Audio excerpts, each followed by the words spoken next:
All right, welcome everyone. My name is Ian Rowe. I'm the founder and CEO of Vertex Partnership Academies, so welcome. Vertex is a school, a high school, organized around the 4 cardinal virtues of courage, justice, temperance, and wisdom. So we are intentionally indoctrinating our students, which I'm sure we'll talk a little bit about tonight, that we actually have to be straightforward and truthful about what our schools are actually seeking to do with our students, and somehow the words like indoctrination have become viewed in a negative light. But that's usually because people don't like the values for which kids are being indoctrinated. So it's better to be upfront about what it is that we are seeking to do. We're also a school organized around the ideals of democratic discourse, civil dialogue, the ability to have constructive discussion around contentious issues, which is why we're so excited to be partnering with the Mill Institute at University of Austin.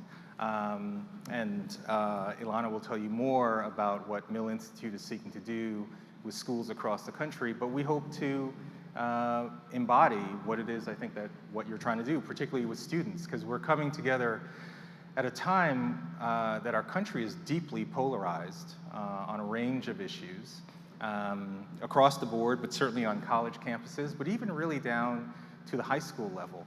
The Knight Foundation just did a study recently, found that only 19% of high school students feel comfortable expressing their opinion on topics that they think might be controversial. There's a group called Next Gen Politics that did a study. Something like only 60% of kids, high school kids, feel comfortable expressing an opinion that they think differs from their teacher. And these are scary numbers. And so hopefully our goal tonight with my partner Paul Rossi, and Paul looks different than Will Riley, who was originally scheduled to join us, but Will got caught in weather, traffic. So Paul, as he said, put me in, coach. I'm ready to play. So Will may be showing up in about an hour or so, but the outstanding Paul Rossi, which we'll introduce him, will be joining in this discussion around agency versus equity. And so with that preface, I'm really excited to introduce ILANA REDSTONE, who can hopefully moderate a discussion where we maybe challenge some of our own most deeply held beliefs to talk about what is the right path forward in American education, this idea of agency versus equity. That was beautiful, Ian. Thank you. Yes, and so if Will walks in, we will obviously welcome him with open arms with no idea as to when that will be. So before we dive in, I just want to make a quick note about kind of how we're going to run. This obviously can be very informal. We're going to make sure that there's time for Q&A afterward. We want to hear from people and sort of get people's thoughts and comments and questions.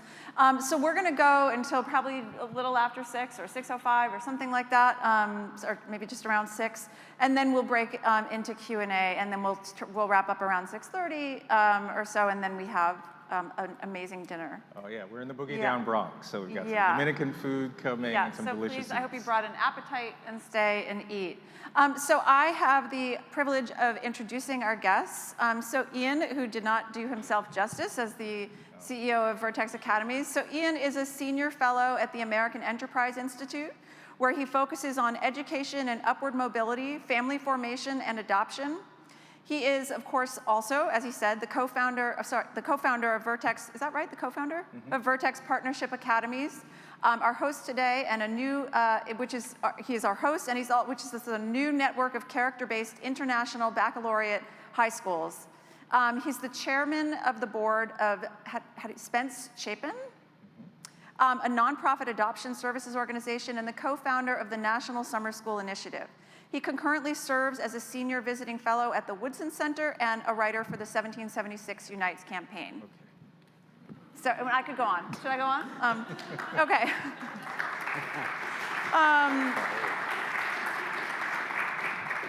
Paul Rossi is a veteran math and philosophy teacher who is joining the faculty here at Vertex Partnership Academies starting this fall. Yay! As an algebra teacher, Paul is the co-founder and CEO of Terra Firma Teaching Alliance, a nonprofit teacher network advocating for viewpoint diversity and sound pedagogy. Yes. So, yes. If you want to add anything, please jump in. No, that's good. Yeah. Okay, so I want to just provide, I'm just going to try and tee up our conversation a little bit here tonight, and I'll talk a little bit just in that context about the Mill Institute. So our topic for tonight, as Ian mentioned, is equity and agency. And I want to point out, kind of as we dive in here, that these topics aren't just playing out, they're not just sort of abstract theoretical concepts that don't have any bearing on kind of real life or in a meaningful way. These are playing out in very apparent ways. So just a couple of examples. One is the sort of recent dust-up between Tim Scott and Barack Obama, which led to Tim Scott going on The View, and everything that sort of happened after that with his interactions with Joy Behar, or however you say her last name.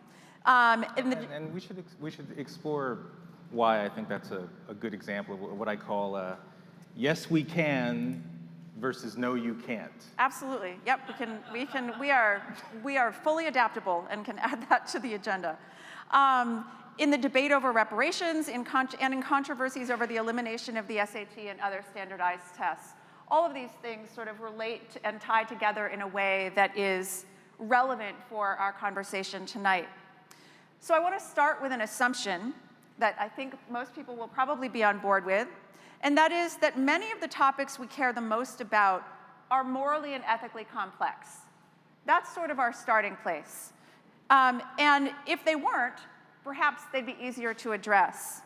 We can probably put questions of inequality, equity, and agency into this morally and ethically complex category. So given we're talking about complicated issues, here's sort of where we'd like to go, and as we dive into our questions. One of the Mill Institute, just by way of background, we're part of the new University of Austin, UATX, and we work primarily with educators to create spaces of open inquiry where teachers and students can tackle the most contentious issues together in an open inquiry and curious kind of way. So that is our work. And so one of our goals in general is to draw out complexity as a way of becoming more thoughtful about the topic at hand. We want to disrupt the settled thinking that leads to the idea that difficult and contentious issues have obvious and easy answers. Getting out from under settled thinking doesn't mean that the right answer lies in the middle or that everybody should just get along. It's more consistent with the idea that any solution that we put forward needs to be clear about what our goals are, what success looks like, and how we'll know if we get there. I'm going to do my best to get to some core tensions that tend to emerge in the conversation about agency and equity, and hopefully try to pull some of them apart a little bit, not necessarily to arrive at answers, but to think through them a little bit. I am going to also do my best to not just let assertions stand, and I will try to push our collective thinking a little bit and see if we can get somewhere new. So that is where we're headed. So with that in mind, I think the place to start would be just to define what we mean by equity and agency. Whoever wants to jump in first. Well, you wrote the book on it, so If I had written a book called Equity, that would be perfect for you to Right. have it. But all right, I'll start, and then you can pick up on it.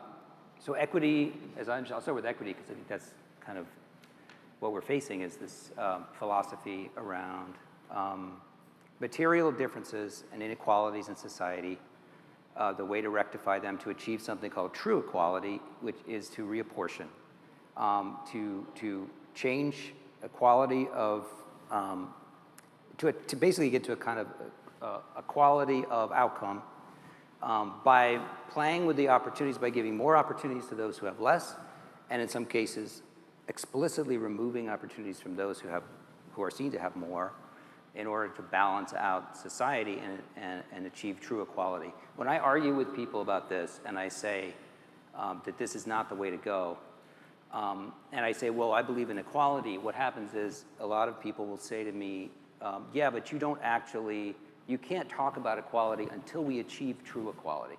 And I realized that when I talk about equality, I'm talking about a spiritual equality, a way of seeing all human beings as having equal worth, okay, which is, I think, what everybody kind of agrees on. But without, you know, to my opponents in this debate, what I hear is that talking about that as a kind of blindness or kind of willful ignorance of the inequalities. I'm sorry, they see you as being blind. They see me Okay. as that, you know, because I'm not focusing on how to balance the material side of the equation. And I wrestle with that. I don't really, you know. Yeah. Yeah, it's interesting. On the equity front, I was thinking about this. When I have a few classmates from business school. When I went to business school 30 years ago, equity, the concept of equity, was a very powerful one, and one that everyone wanted, right? Because equity essentially meant the opportunity to have ownership in an enterprise of unlimited potential, right? Wait, you're gonna get equity in Google? You're gonna have equity in this, like, oh my God, we all want equity. And so it's this concept of just growth and positiveness and, yeah, unlimited upside, potentially. That definition now, I think, is very different. I mean, just as Paul said, when someone is typically talking about equity, they're talking about the absence of inequity, right? So, and it's at the identity group level. So race or gender. So when you're looking at the world through an equity lens, you're not typically looking through the lens of individuals of human worth. You're looking at avatars based on your race, your gender, your class. And so equity is typically an effort to eliminate inequity at the group level. And since that can't be done organically, it has to be done through some overarching force, right? So you mentioned before reparations. You know, reparations is often viewed as the answer to close the racial wealth gap, right? Or race-based affirmative action is used as the vehicle to close what people perceive as deficits in admissions rates for minority students, right? So I agree. Equity is typically intended to close perceived inequities at an identity group level. And the problem that, for me, that goes awry is that trying to achieve equal outcomes is, I think it's an impossible goal. I have two children, you know, I mean, Thomas Sowell says this all the time, or has said it, you know, two children being raised in the same household, same parents, you know, but they're not gonna come out equal because there are individual differences, and we need to recognize that, which is why I'm much more of a proponent of theories focused on agency. No, there's so much there. I mean, so I guess one of the questions that I have is, how do you know if both, let's say, so both sides, or you know, however you want to put it, sort of agree that actually, let me push back on one thing first. You said perceived inequities. And so I can imagine someone would say, well, these aren't perceived, right? Like we have all kinds of empirical evidence that says these are not perceived. So that's not quite reflective of what we're seeing. So how would you respond to that? Oh yeah. When absolutely, I mean, one cannot. I mean, we just launched a high school in a district in which only 7% of kids that start 9th grade graduate from high school ready for college. Yeah. That is a deep inequity that we are building a high school to solve, but not because I want all black kids to equal the 40% overall not ready for college statistic, right? Because the other thing that's often lost in this whole conversation about equity and achieving equal outcomes or closing the gap, this is similar to the reading outcomes in this country. There is a black-white reading gap where white students are here and black students have been here for decades. But what people don't recognize is that white students, there hasn't been a year in which a majority of white students are reading at grade level based on the National Assessment for Educational Progress. So just closing the gap or achieving equity would just mean everyone, where you've achieved universal mediocrity.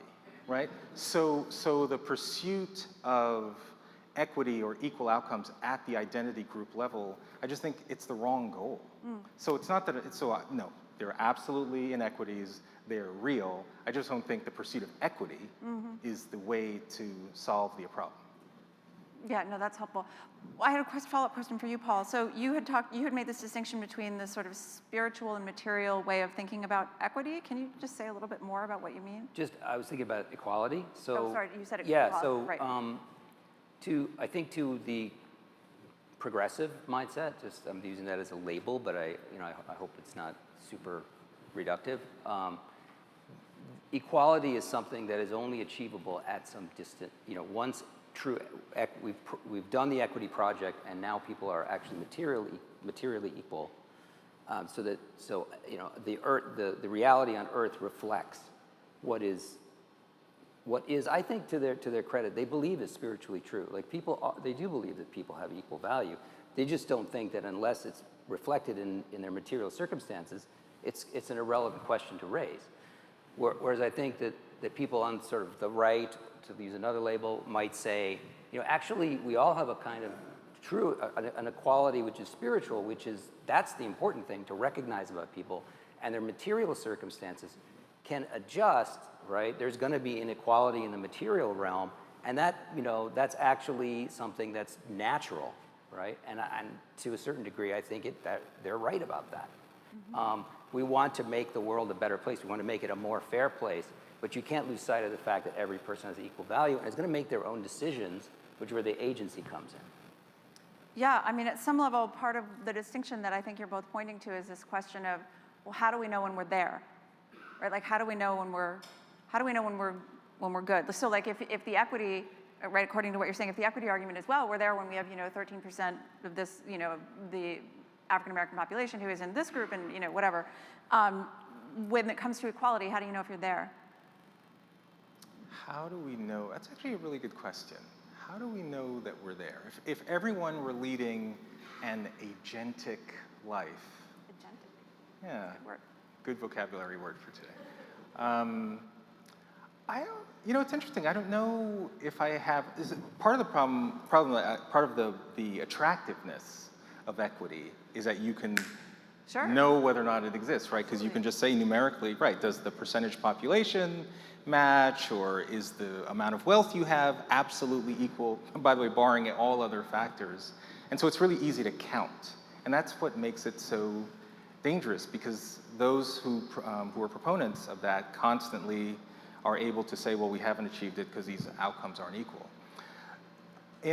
For agency, which is really trying to harness the free will of individuals to allow them to achieve the level of human flourishing that they want on an individual basis. I mean, how do you count that? I mean, someone who wants to become a surfer and that's their life passion does that. Does that person have less worth than someone who runs an investment bank or someone who takes care of their kids at home?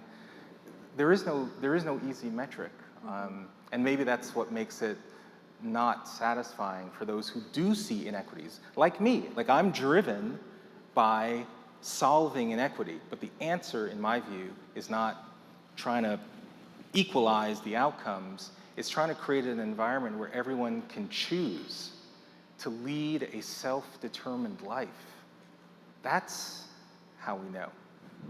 Yeah, no, I mean, I wasn't asking because I have an answer in my back pocket. I think that's, yeah. Did you want to add anything? I can just add that if I'm actually honest, I agree. I think that we should get to a fairer place. But when I'm in the classroom, I mean, that question's beyond my pay grade. My job is to help and facilitate the child to learn how to do something, okay? My job is not to make sure that, I want to make sure that they all reach a standard of knowledge and skill and competence, right? That is an objective standard, okay? I am not looking at, well, everyone has to know the same thing, because that means that I'm going to wind up like lowering the standards. I want to make sure that everyone reaches the highest standard as best as I can with the time and the materials at my disposal. Yep, and that standard is not relative to white people. Right. It's not relative, it's an objective standard. Now, if I see a student that has less confidence or maybe needs more attention, I'm going to give them that attention because I want them to reach that standard. But I'm not thinking in terms of, well, I'm going to need to apportion, 10 minutes of extra help to this child, and that means that I'm not doing that calculation. I'm acting on instinct in the moment for what the child needs, And that's the concept of differentiated instruction within a classroom. So for me, that's actually equality of opportunity in the sense that you're seeing where all of your kids are, and you are providing differentiated supports, but it's to get everyone to a level playing field, not for the purpose of securing the exact same outcome. That makes sense? Yeah, and I think there's so much effort put on creating environments of well-being and managing the feelings so much that somehow that's going to allow the student to have the sense of security to learn. What I see is security and well-being come from competence. If you can do something, then you feel good about yourself. Then you trust your ability to learn something else, and it builds and builds and creates a kind of a positive feedback loop, right? But that doesn't, you need to create a safe environment, don't get me wrong, but I think there's too much emphasis on that in itself and not enough on actually, like, what can the children do? Because that's where true well-being comes from. Yeah, I mean, one of the things, so I wanted to come back before we go, you say all these interesting things and then I want to follow up and so we'll spend 30 minutes on one question. But one of the things I wanted to kind of poke at a little bit, you were bringing up this example of Thomas Sowell, and right, so and I'm sure he's obviously prolific and brilliant in his arguments. I'm sure he's not the only person to make this point that you have two kids in the same household and they grow up with two same parents and you can control for all of these things and you sort of net out all of these effects and they have different outcomes. And yet, so that seems to be that, and as sympathetic as I am to that, it also seems to be offered as an explanation for why. It's usually invoked as an explanation for why, of course, we would not expect the same outcomes across individuals, across groups, whatever, because of this variation that's due to all kinds of factors, some of which we understand. And yet, it doesn't answer the question of, like, that argument doesn't fully answer the question of why we see sort of systematic variation along all of those identity group lines. Does that make sense? So I'm just curious, like, how you would respond to that. It's a very good question, and I think an important question for people like us to actually address, because I think oftentimes there's a perception that we ignore systemic barriers or we don't acknowledge their existence. Just to be specific, I was just saying systemic patterns that are different. No, yes, absolutely. Yeah. So, there are actually structural barriers. So again, like, we're in a district right now, in 2015, of the 2,000 or so students that started 9th grade in this district, 4 years later, only 7% graduated from high school ready for college. And if you wanted to start a charter school, as we have in this district, you couldn't do it because there literally is a legislative barrier. We opened up school and we were sued by the teachers union to try and shut us down even before we opened. Thankfully, we made a great case and we won. A New York State Supreme Court judge threw out the case. Wow. But it's an example, like this, a 7-year-old can't solve that problem, right? A 7-year-old can't solve the fact that there's a legislative barrier that only Albany can solve. So this is an example of a true systemic barrier, which, by the way, then contributes to the other longer term inequities, because that 93% of kids that are coming out of this school system not able to graduate from high school ready for college, well, guess what? When they get to college, if they go to college, they're not doing well, they're unemployed.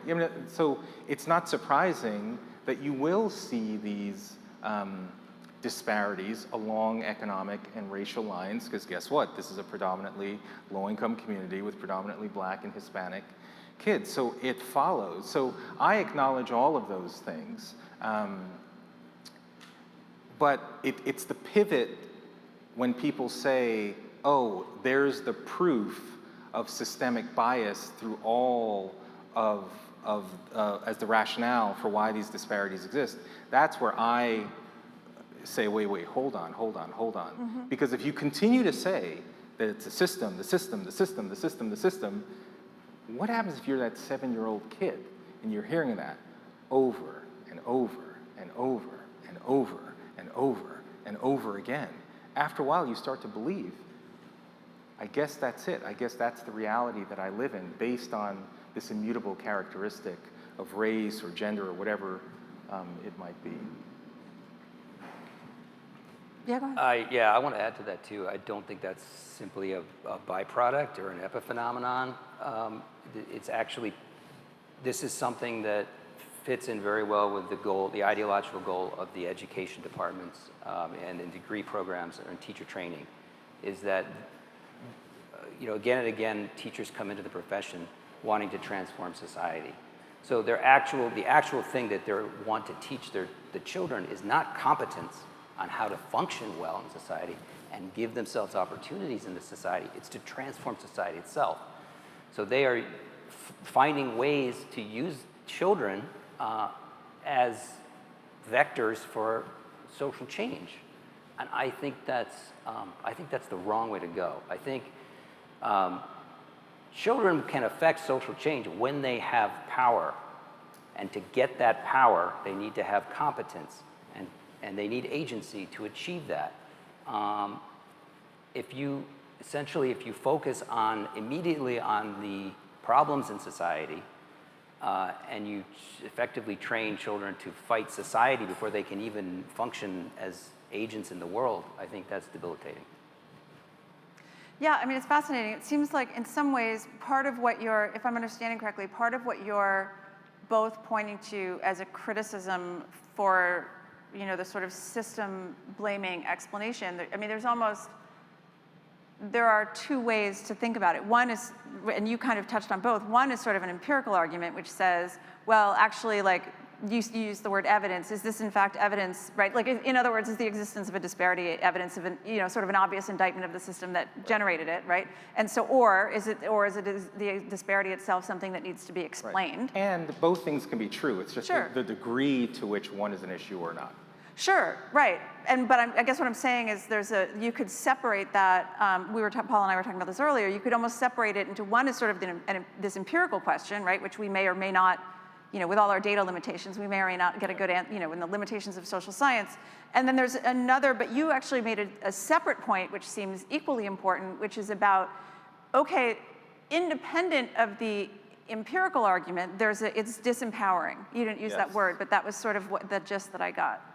No, this is, the New York Times 1619 project, which some folks may know is a magazine issue released a few years ago, which is intended to reframe American history. Basically, the country was not founded in 1776, it was founded in 1619.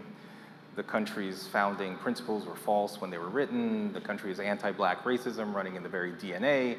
These are some of the ideas that were espoused in the magazine issue.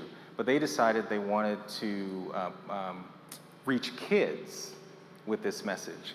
And so the New York Times partnered with the Pulitzer Center to develop a curriculum that can now be distributed for free in schools across the country. So a few weeks ago, the New York Times 1619 project, the Pulitzer Center, joined forces to release a new curriculum unit called Reparations Math.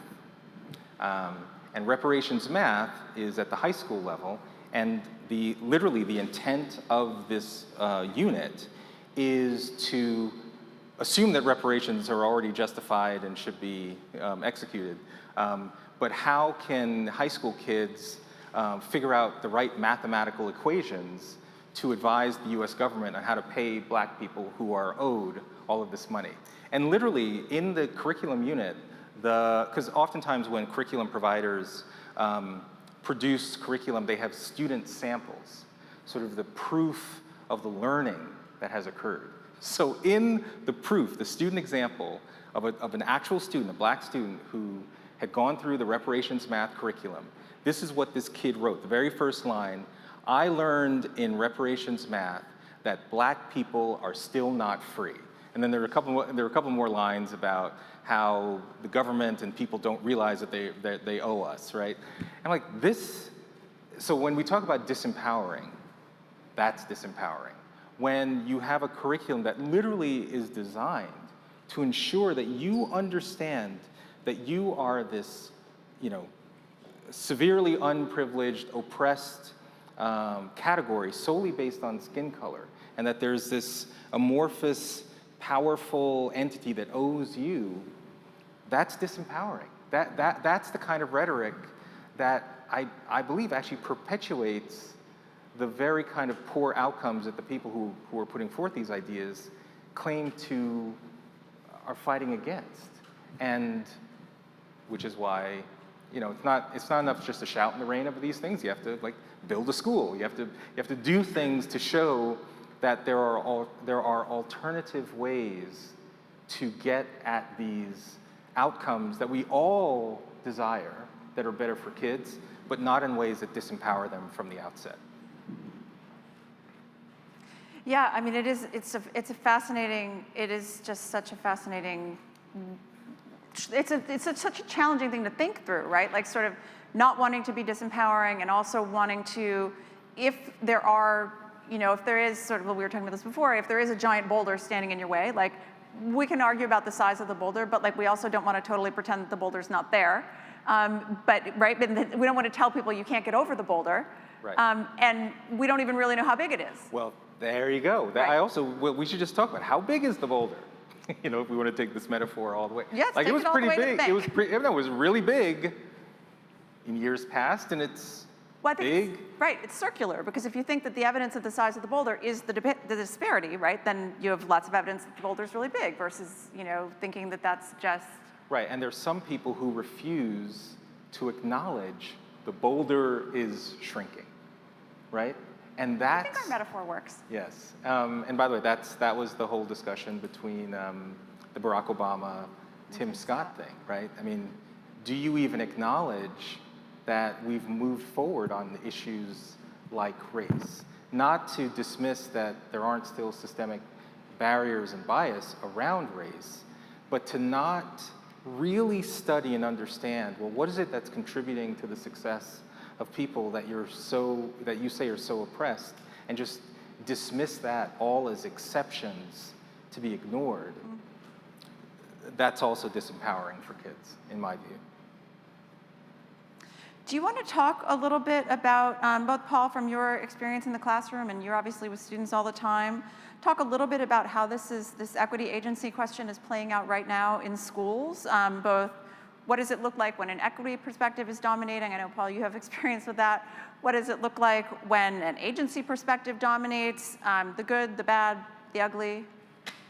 Sure. I mean, my history was from 2012 to 2021. I taught at a very expensive, fancy downtown Manhattan school, private school, and they were very focused on equity. I don't want to say there was no agency, but it took place within a context where students were taught to be very aware of their privilege and of their oppression. What does that, just to be clear, like what does that mean? Like when you say they were focused on equity, that meant that they did X, Y, and Z? Social justice, there was a critical social justice framework that included an anti-racism platform baked into the mission statement, which was,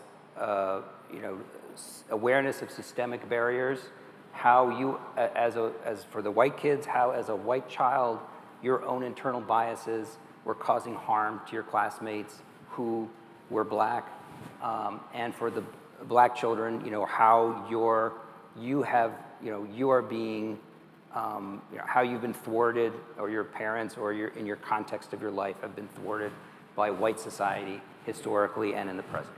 Regardless of the economic conditions of those kids. Regardless. I mean, we, at this school, we had one of the highest financial aid profiles of any school like ours. But, I would say most of the minority students were from, under-resourced districts.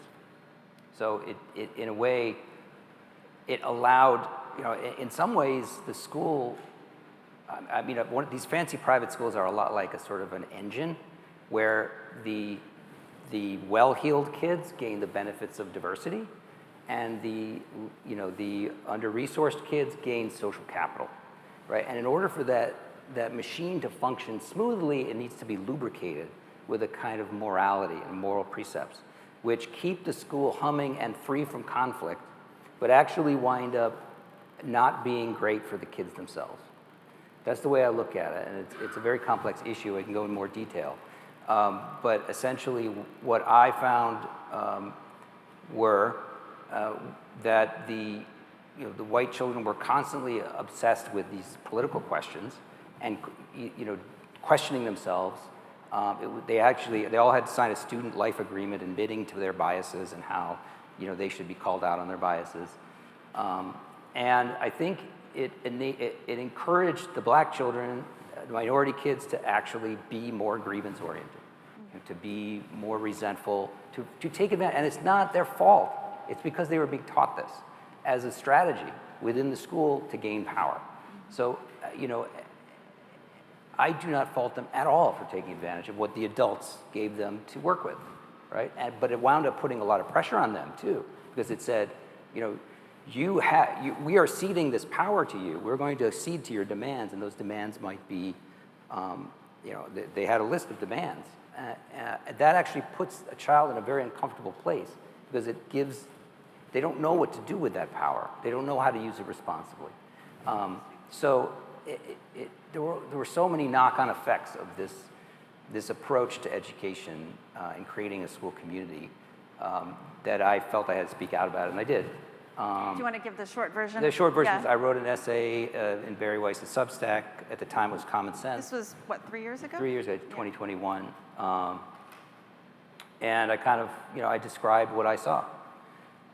And a lot of people in the private school world, in the public school world, it resonated with a lot of them because it was very much what they were seeing. Did it cost you your job? It did. I did lose my contract.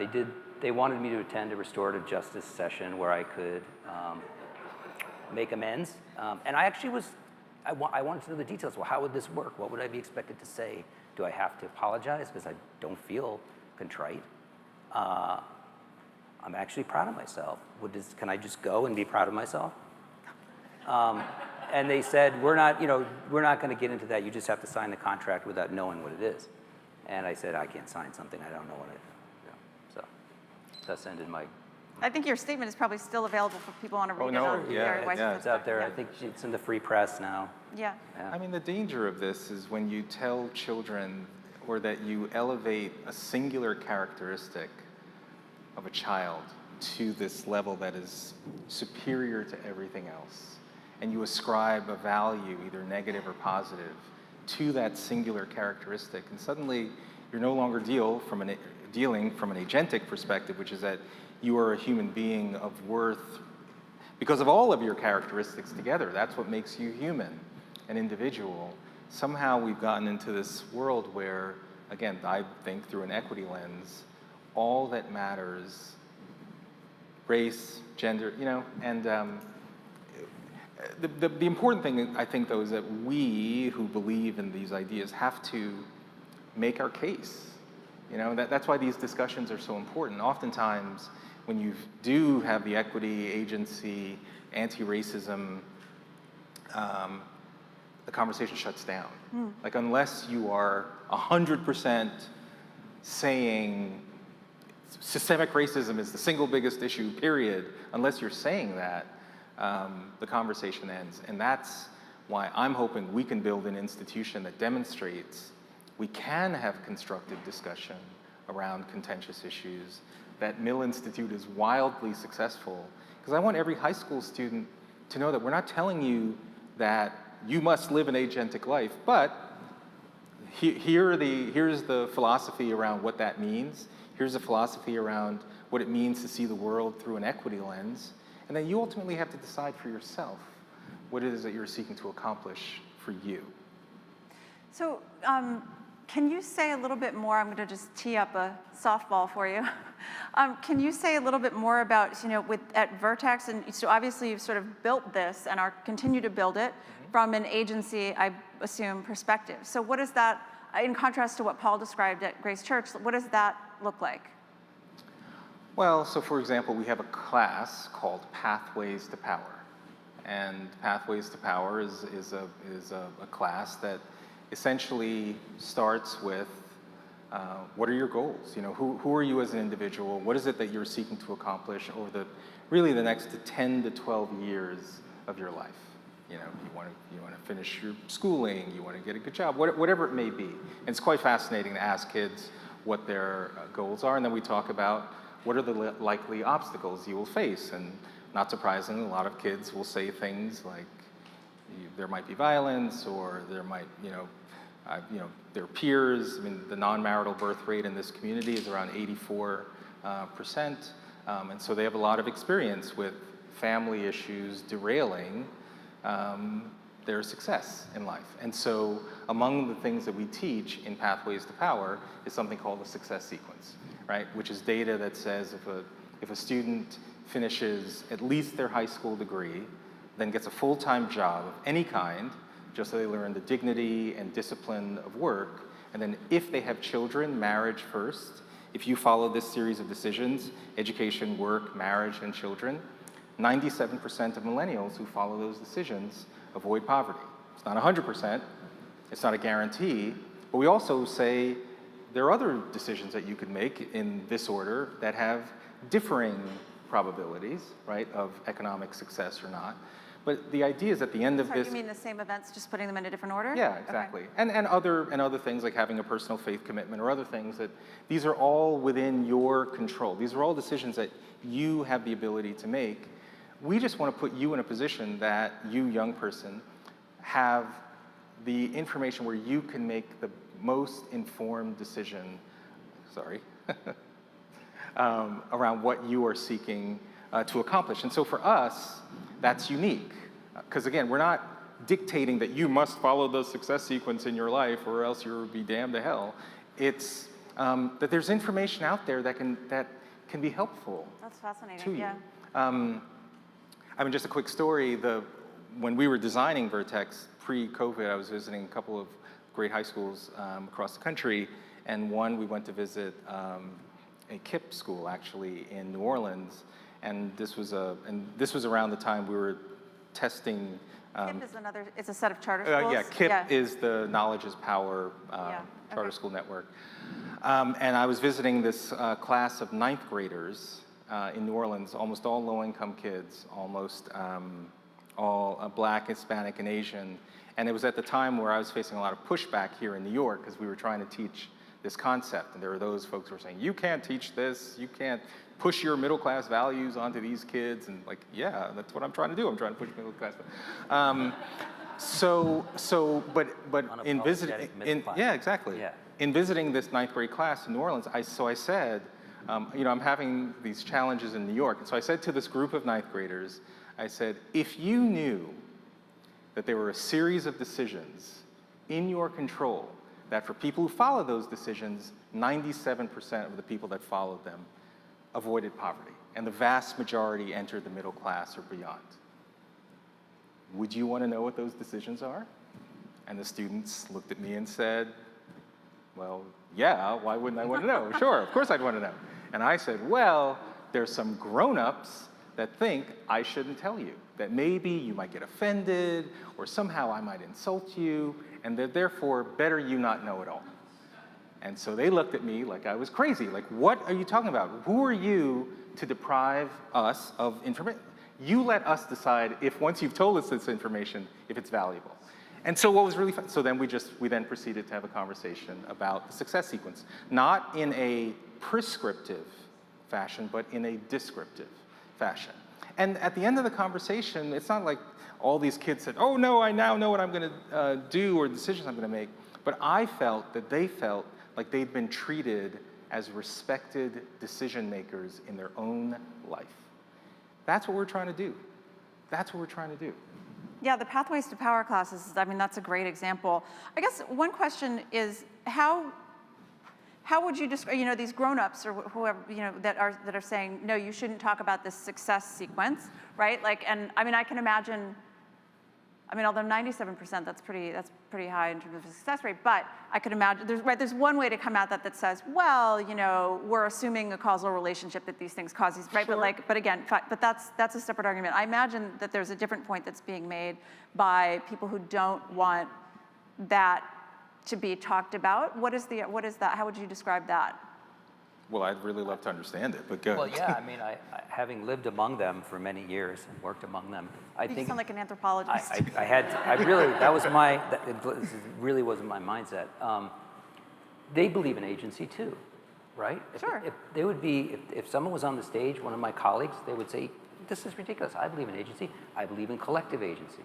I believe in the agency of changing society, of transforming it, of saying we shouldn't have to deal with these boulders at all. We shouldn't have these obstacles at all if we lived in a just society. And that means that we need to raise socially conscious children that will act upon their awareness of these, of structural inequality and transform society at the very root, right? So this is a radical philosophy which is shared by, I would say, the preponderance of teachers coming into education. I don't, I think that they get a really excited light in their eyes. They love this idea, right? And I did too, to be honest. I bought into this for a long time. But what I saw was children that were so focused on the big picture that they would become depressed or not really see their ability to affect their own lives because they were so focused on society and their place in it. And I could watch them, it almost like you could see them feeling small. And I realized that if I want my students to feel big, to change themselves and to take opportunities, that means that they have to be competent. So I actually, to just do my job and have the kids succeed, I need to focus on how I could empower them or help them empower themselves to be functional, right? And to put all this stuff off to the side. It's not that it doesn't exist, but let's not focus on it. Like if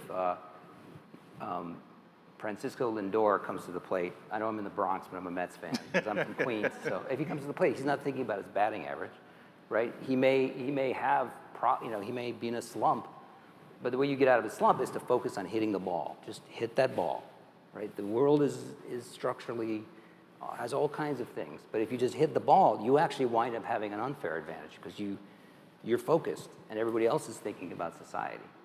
And that builds on itself, like in the game of life, in your book, you talk about Milton Bradley, right? You're actually giving yourself extra roles because you're able to create habits in yourself, and that leads to more opportunities, and you get this positive feedback.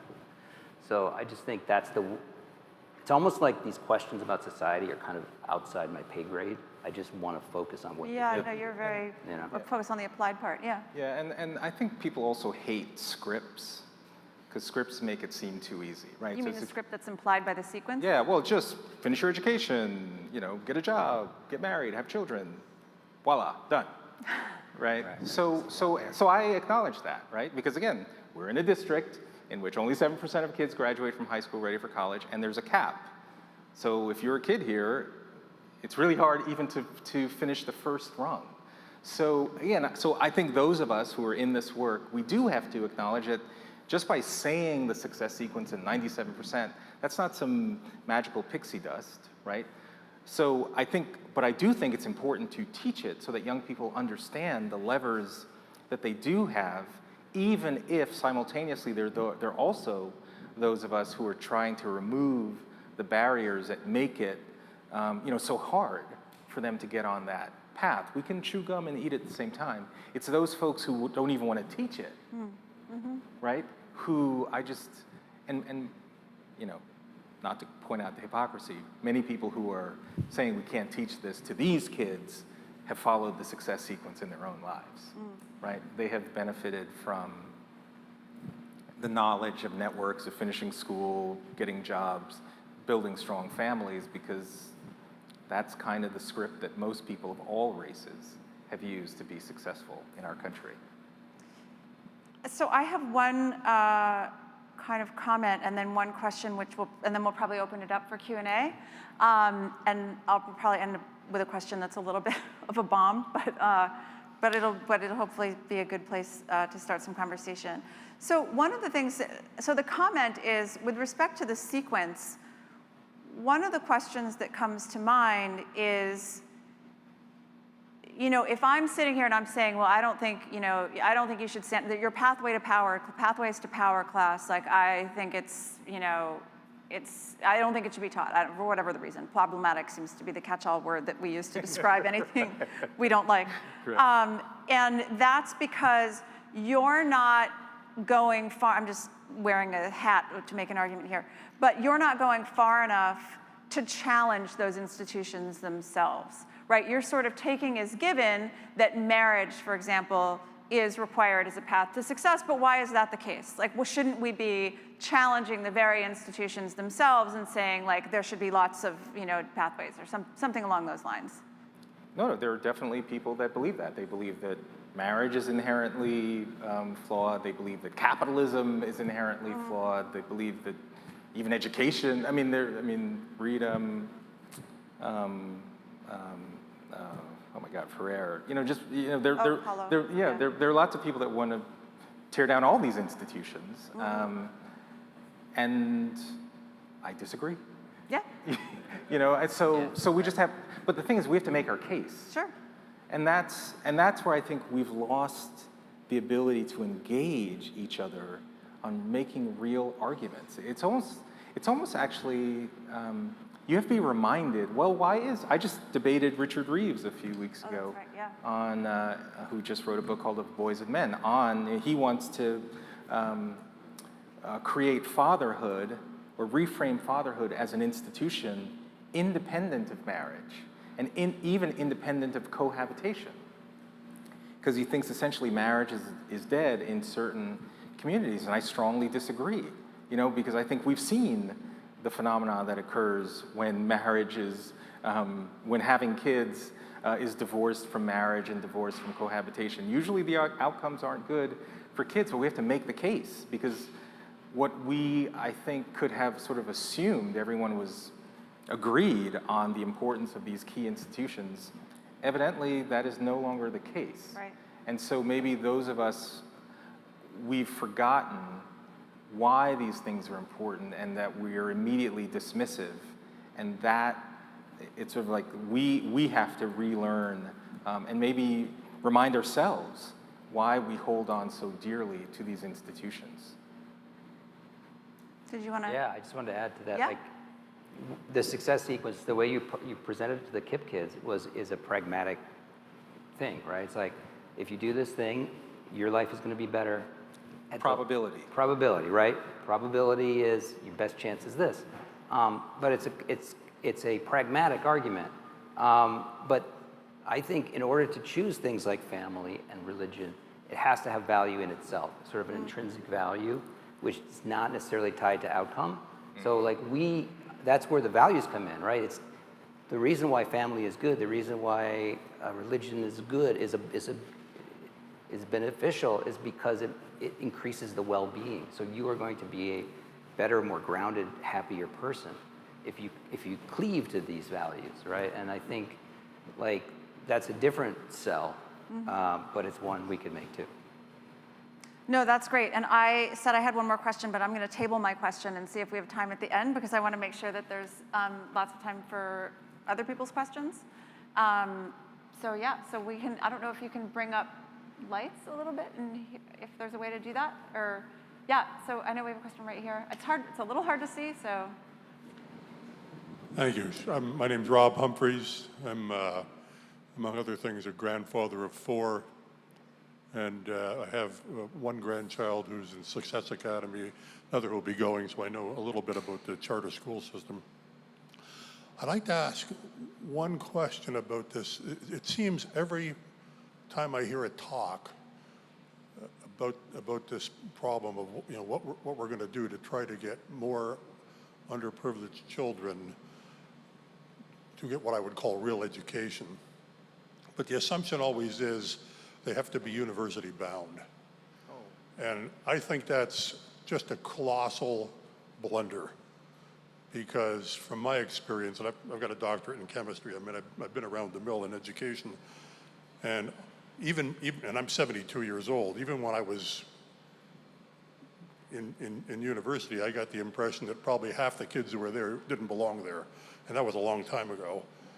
So I think if there's going to be a sales job here, what I'm asking is, isn't the sales job to get these children to the point where they are competent enough in their own educational ability that they can become self-learners and they can succeed in all kinds of trades, as well as university? Because let's face it, if you look at universities today, I would say 75% of the children in university today, and they are children, don't belong there. Yep. They got no idea why they're there. They don't know what they're doing. They don't have any objective when they come out. Yep. And if you're going to do something like that, Yep. Well, So, that would be my question. Would be, why just university? no, it's a very good question. So, so before running this high school, for 10 years, I ran a network of elementary and middle public charter schools. And I was a college for all guy. College, college, college, college, college, college, college, college, college, college, college. You know, that philosophy has not served our nation well, just for the reasons that you are talking about. So among the things that's interesting about Vertex Partnership Academies is that at the end of your sophomore year, each student will be able to choose one of two pathways. And these pathways are of equal stature, equal rigor. But one pathway will be what's called a diploma pathway, which is a more traditional college university pathway. And the other will be what's called the careers pathway, which will offer the opportunity to do apprenticeships during your junior and senior year in high school. So imagine working at a New York City based hospital where one day a week you could be learning phlebotomy. So at the end of 2 years, you could be credentialed as a phlebotomist, or in computer science or computer networking with Cisco. So we're building those relationships right now. So the idea is that if you choose, you can earn an industry credential that actually has a labor market value. So at the end of 4 years of high school, if you want to, you can go directly get a job. A few weeks ago, I went to visit Lamar High School in Houston, which is one of the few schools that's doing what we hope to do, which is offer both the diploma program and the careers program. They have an AutoCAD, you know, computer-aided design. I mean, they literally, using a 3D printer and this computer-aided design, they were able to build a coffee machine. That's how people who who are guests at the school, they drink coffee from the coffee machine that's been built by the AutoCAD kids. And but these kids at the end of 4 years of high school can get a job for 80, 90 bucks per hour. So I think that is a huge, sort of the final frontier of education reform, certainly at the secondary level, that there have to be multiple pathways where it's no longer college for all, but this idea that you have a choice of equal stature. So it's not like a stepchild relationship, but that if you want to go into industry, you should be able to do that head held high. And by the way, there's great data, particularly for low-income boys, that when they do get a job right out of high school, a few years later, much lower participation with the criminal justice system, much lower rates of non-marital births, higher rates of college going and college completion. So there's also some data that says getting a job out of high school for some kids can actually be a lifetime benefit.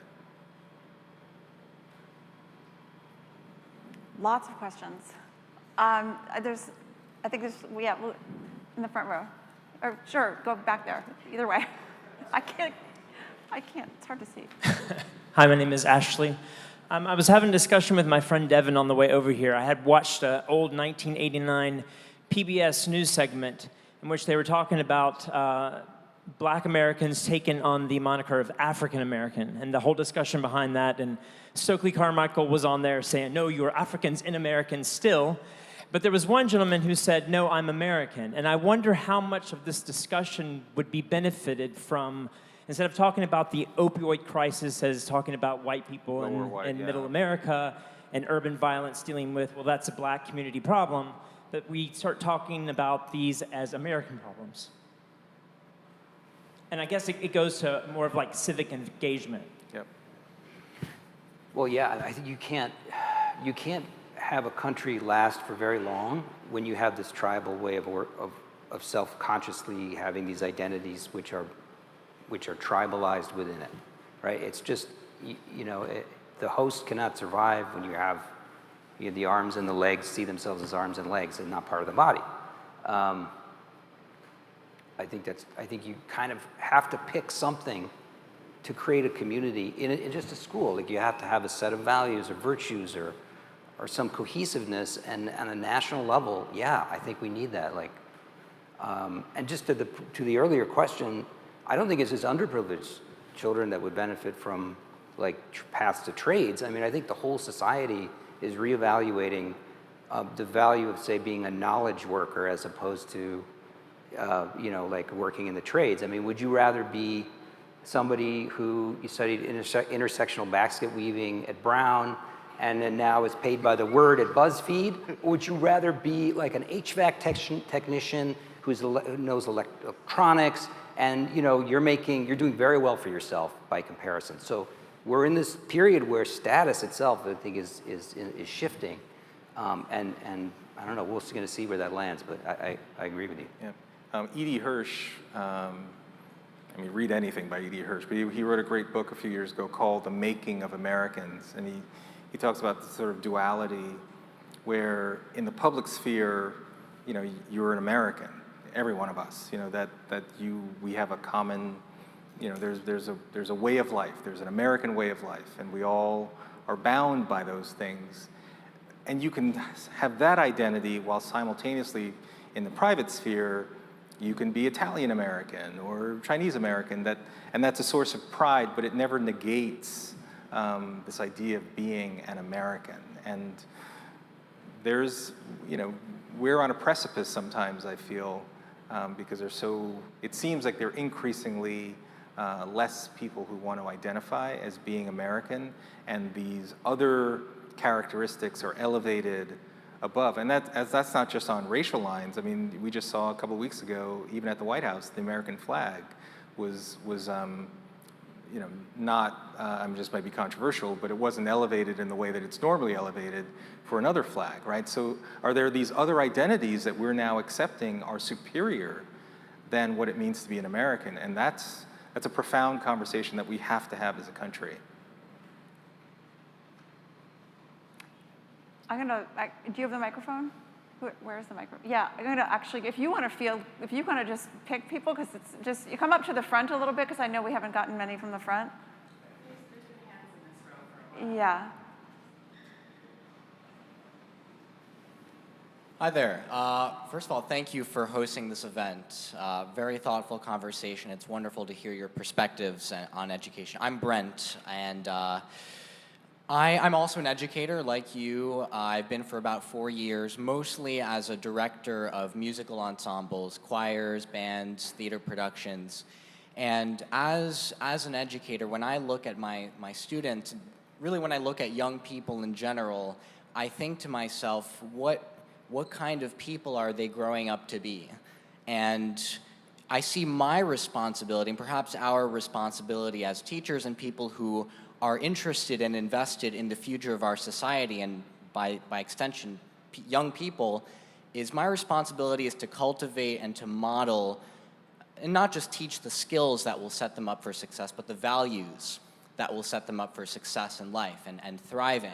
And I think about where young people develop these values. Obviously, school is a big part, and that's why projects like Vertex Academy is so important. They also develop their worldviews and their philosophies and values in a complex mosaic of other places and influences, like the household, their social circles, extracurricular activities, social media. A lot of children these days are on TikTok and modeling ideas and values that they see from creators on TikTok and social media platforms. So I'm just curious about your perspective about how the relationship between these different arenas in which children are developing their philosophies and their worldviews beyond the classroom and beyond the school, especially how it relates to the household, where I believe is so important. I developed my values at home that led me to some success in my young professional career. So thank you in advance. you want to take that first? Or?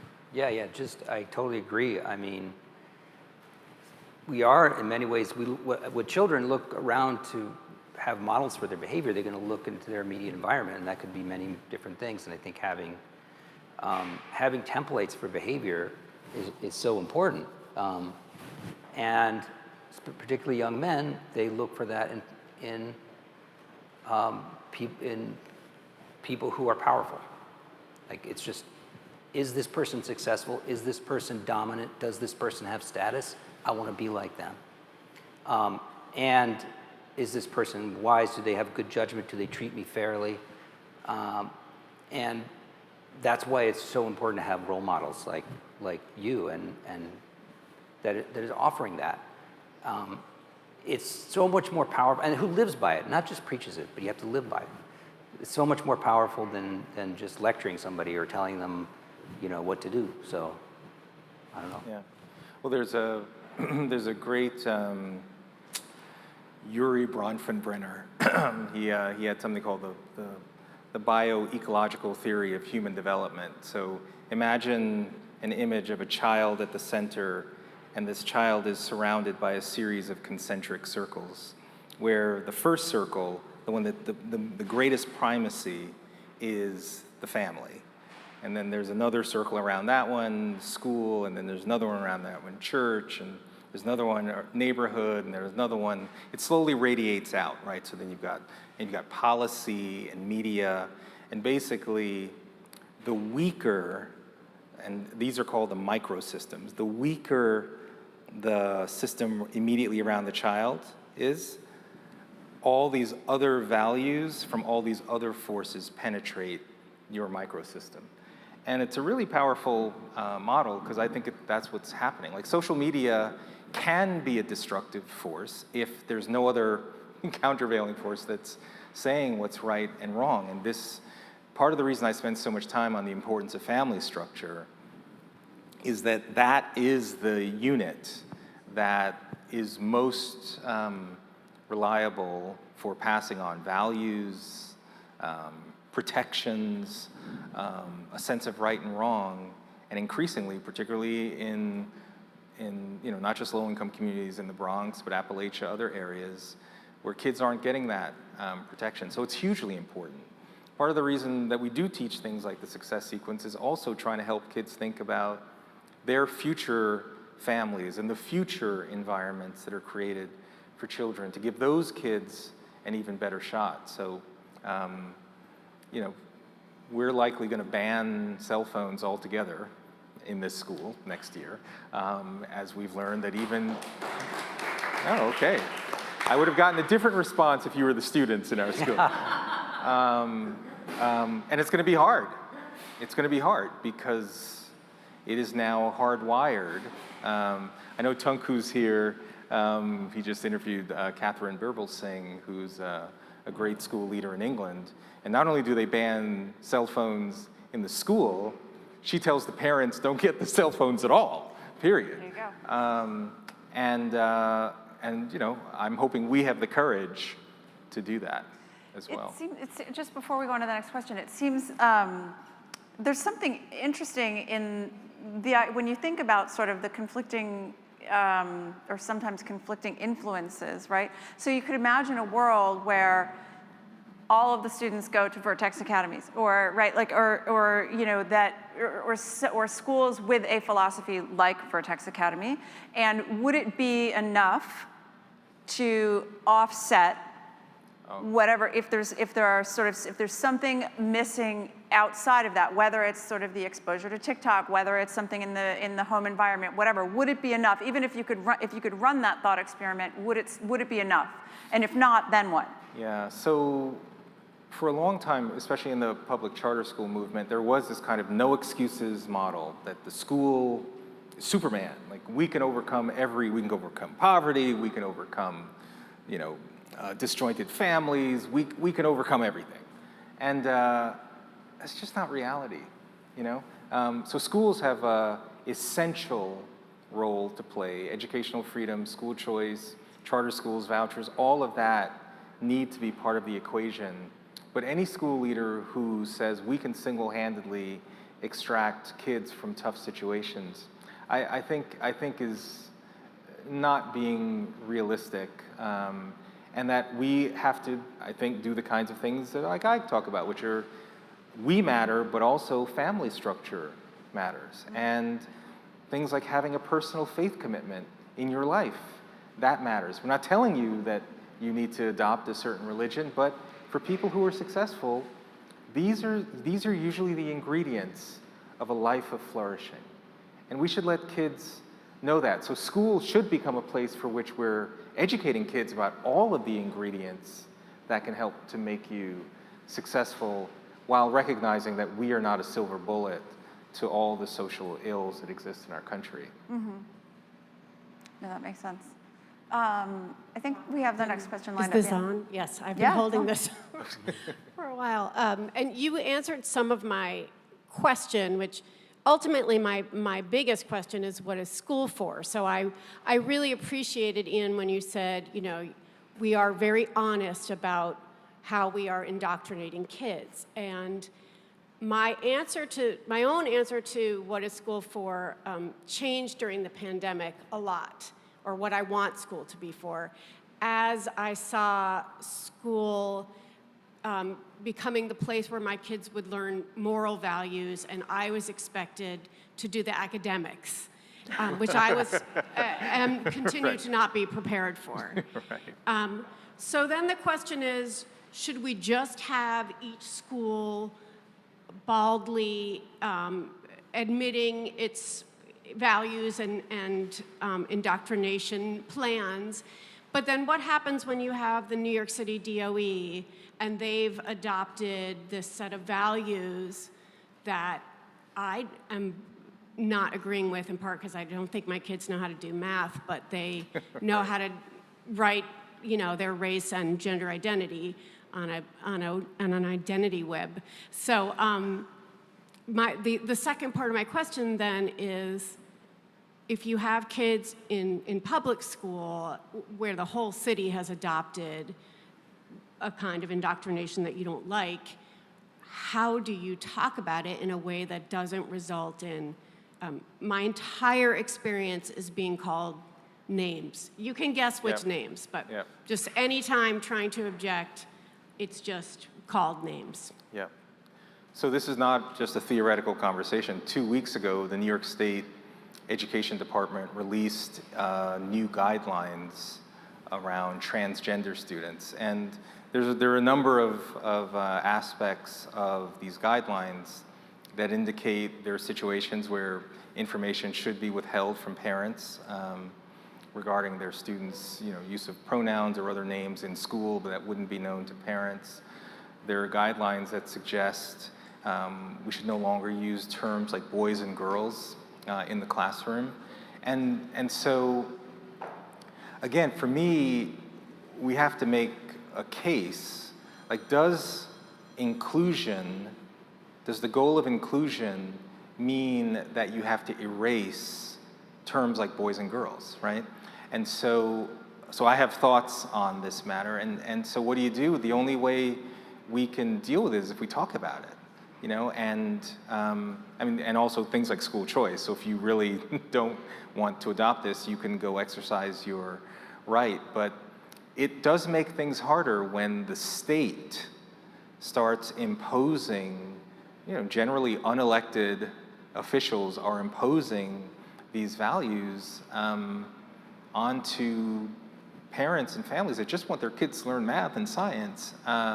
So it's harder. It's harder when the state is playing a far more activist role than it should be. I would just add that it's also not a theoretical question, in the sense that with my own kids, I sort of talk to them about all this stuff all the time, but I am also living in a world, they're in schools, and so I will tell them, like, do you understand that, like, you cannot, there are certain things that we can talk about here, and you cannot, these are not questions, these are questions we can talk about at home, and we cannot, for better or for worse, like, I do make that distinction for them as well. Maybe that makes me part of the problem, but. No, but it's Yeah. just unfair to parents who didn't ask for, you know, Sure. they didn't ask for this, to suddenly be thrust into a situation where they're talking about to kids about things that they don't feel is appropriate. But again, it's not to cancel. It's let's have open discussion, and then as a community, as a society. I mean, I'm on the school board in my own hometown. These are discussions we're going to be having of what is appropriate for our town. I think we have time for one more question. So how about in the front row? Yeah. Thank you. Great conversation so far. I'm Kimberly Fiorello from Connecticut. Kind of on the topic of touching on difficult conversations around education, I was wondering, Ian or Paul, and also Ms. Redstone, Ilana, yeah. is there any thought to bringing back faith education into not just parochial education, where it's like heavy on the faith with icons and all of that, but to bring it back into mainstream education, because it is a part of our Judeo-Christian history as a country, and our civic society is built on Judeo-Christian values. But I was wondering, is there any move to somehow teach it in a non-prescriptive but Yep. descriptive way? Because how do you hang justice, temperance, courage, and wisdom without bringing in a faith component? You know, there's like the rational mind, but there's also faith. Yeah, Have you thought about that in mainstream education? yeah. Do you want to take it? No, just, I imagine there's some obstacles to that. I mean, there's some court, you know, Constitution. yeah, court decisions and things like that, but how would you address that? Yeah, there are obstacles in the sense that if you were trying to, for example, teach a specific religion and bring kids into a specific religion, that would be off limits, even in a public charter school where we have a lot more freedom. But there is a way, I think, to talk about faith, the role of religion, the data around what it means to have a personal faith commitment in one's own life. These are things that I'm hoping to teach. You know, we can teach Sermon on the Mount, not only as, not as you need to believe every word, but as a great piece of literature that has meaning. And that's part of being an educated person. I mean, you need to know these things. You need to know the Bible is one of the foundational texts of our society. When people refer to things like, you know, Abraham and Isaac, you need to know what that means. So you have to walk gingerly, but I think a solid education would be lacking if a kid didn't understand the role of religion. I mean, think about art. I mean, think about look at some of we're in a building right now, by the way, that was built more than 100 years ago. For those watching, this is an old Catholic school that we've taken over. It's beautiful. The church is just, it's stunning. It's beautiful. And those architects, those designers were inspired by a faith that even the designer of the World Trade Center did not or does not have, you know? And those are important things to teach and learn about. We just have to do it in a way that's not imposing a certain religious belief onto our kids. I can imagine that, I appreciate this distinction between prescriptive and descriptive. That's useful. And I can also imagine that one way into that conversation that wouldn't be, that wouldn't take religion as a starting place would be to say, like, so I'm forgetting the courage, justice, temperance, wisdom, right. So to take those four, which are beautiful, but to say, and maybe you do this already, but to sort of step back and say, okay, well, why do we have these written on our, on our logo or whatever, or written everywhere? Why are these even there? How do we get there? Well, one way to get to them is through a faith. Many people get there through faith or whatever, but like, could you get there somewhere in some other way? I don't know, maybe, what would that look like?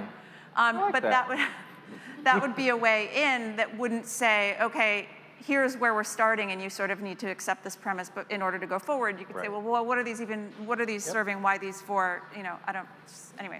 Yeah, the nice thing about that is once you decide to be intentional about what the values are that you're seeking, then those are the creative ideas that, emerge Yeah. for how you do it.